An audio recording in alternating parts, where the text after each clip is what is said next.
Buck's greatest difficulties came from the parents. They'd now entered a terrible world of perpetual fear, and he knew that he could never fully appreciate their emotions at this awful time. But they wanted action. They wanted something done now, in the belief that by doing something, anything, it would suddenly make sense of the senseless and cause Emily to reappear at the breakfast table. David Beynon especially regarded Buck's careful approach as a reflection of indifference. He demanded the arrest of every male in the town and could not understand why Buck would not do it. Vigorous questioning with an unusual array of medieval implements would guarantee a confession. His failure to do so made Buck complicit in her abduction.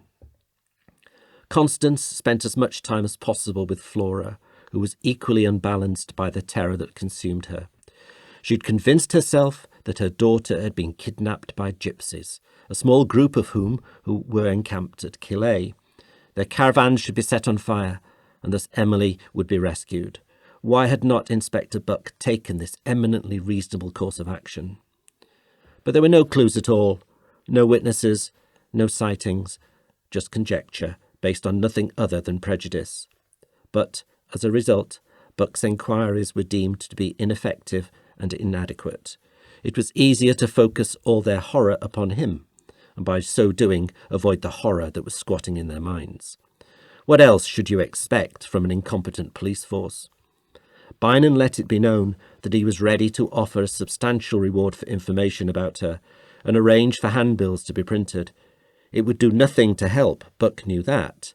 It might make the Beynons feel they were doing something, but it would not bring her home. It became a dispiriting morning. Beynon's decision to offer a reward was perfectly understandable, and Buck wondered what he might have been driven to do if his own daughter Anna had disappeared. But it was in fact having precisely the opposite effect.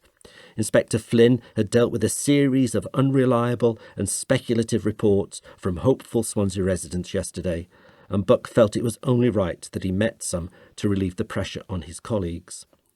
His first witness was Martha Kennedy, who he'd last met when she'd been arrested and fined for throwing stones in Lion Street. She said she'd seen a young girl running down the high street wearing a shawl and being chased by a man on a horse. "Why do you think he didn't catch her, Martha, if he was on a horse?" Martha nodded at the cleverness of the question. "I think it went lame, to be sure, your honour." "And no one else saw this, Martha?" "Sure, they were all drunk, sir, as I live and breathe." Buck said nothing, merely raised his eyebrows, and Martha left, promising to return, presumably with a better story. Ellen Sweeney, released again from jail on the morning of the disappearance, said she saw a girl much like Emily walking along Quay Parade at midnight, but since she admitted that she was by then slumped in that doorway on the corner with Mount Street, it was a wonder that she could remember anything at all. Next up was Margaret Railton, who began her statement by asking when the reward money would be paid and whether it would be notes or proper sovereigns. Her reliability was called into question, since on that evening she'd been arrested for making indecent overtures on the Strand, and she was so drunk Constable Gill had wheeled her to the police station in a handcart. By the time a Lionel Merriman turned up, Buck was struggling to keep his patience. Dapper as always, with his top hat and walking stick, with his carefully shaped beard and bow tie, he looked like a prosperous, recently retired solicitor. However, as every policeman knew, he was a fantasist. Buck listened as Merriman explained that he'd examined the grass at the Beynon house very carefully and seen clear evidence that Emily had been abducted by fairies. "Or goblins," he said. "You must act quickly before it is too late. I fear there is disorder in the fairy world." He thanked Merriman for his advice and escorted him down the steps onto Tontine Street to ensure that he did not engage any other busy officers in his conversation.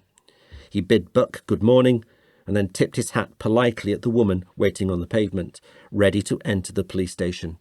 "Good morning, ma'am. It's a fine morning. A good drying morning, I will venture, though we may have rain later, I shouldn't wonder." "Good morning to you too, sir. I shall encourage my maidservant to be vigilant in the light of your advice," replied Sarah Rigby. "Her employment hangs by a thread." "That's the spirit, ma'am. Don't let the rascals slack, he replied, as he walked away towards the station.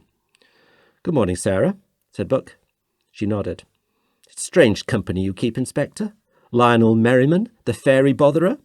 You know him? Not personally, of course. But Lizzie Thomas tells me that he exposes his manhood beneath the trees in Cumdonkin Park in the hope of being kidnapped by fairies. Is this really true, Sarah? Without a doubt. But I'm not here to offer you free information. I have information that you have already paid for. I have had a reply to my letter.